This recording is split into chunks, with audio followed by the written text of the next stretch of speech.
Hello, YouTubers. It's Barbara D here.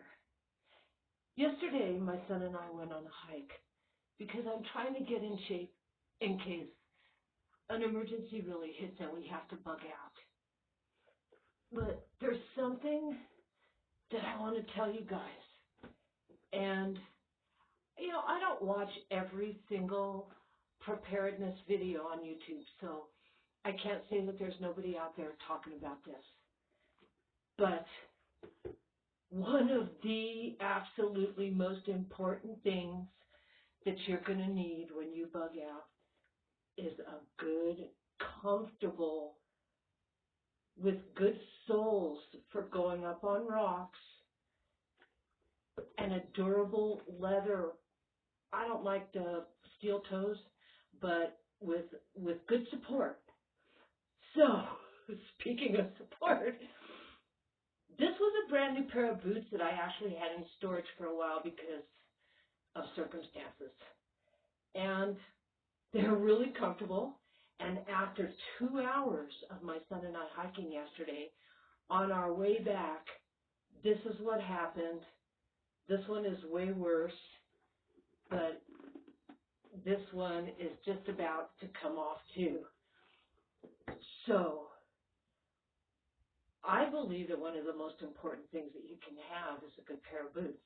Because if this happens when you're bugging out, you're screwed. I was able to go back to my car and put on an alternate pair of shoes that I had brought with me.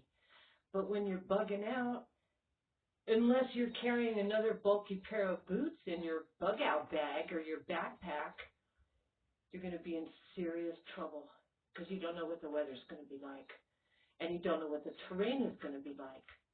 We hiked over a lot of rocks yesterday, and because the glue had been dried out, and another reason is I'm going to look for a pair of boots that has a little bit more of a flexible sole for rock climbing, because I like rock climbing, and the type of terrain that I would prefer to bug out in probably will be in a more rocky area.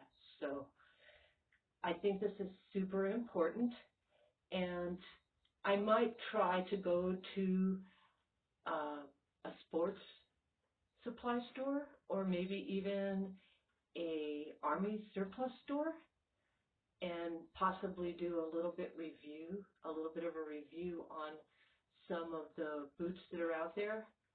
I know that back when I had a really good pair of hiking boots, which they're still packed away somewhere, but I'm really afraid to use anything that's been packed away now for a length of time because the glue does dry out. And then you might get stuck with something like this when you're in the middle of an emergency.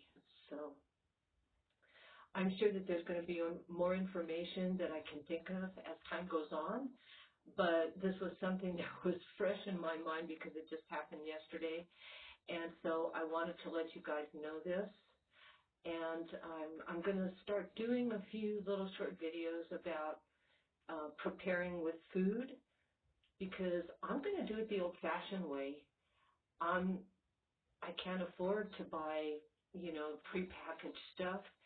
And I've been hearing reports that some of the packaged surplus emergency supplies are not as nutritious and do not provide the number of calories that you might need in an emergency situation. So I'm going to go with, old-fashioned stuff that they used to use, like rice and beans and canned meats and fishes.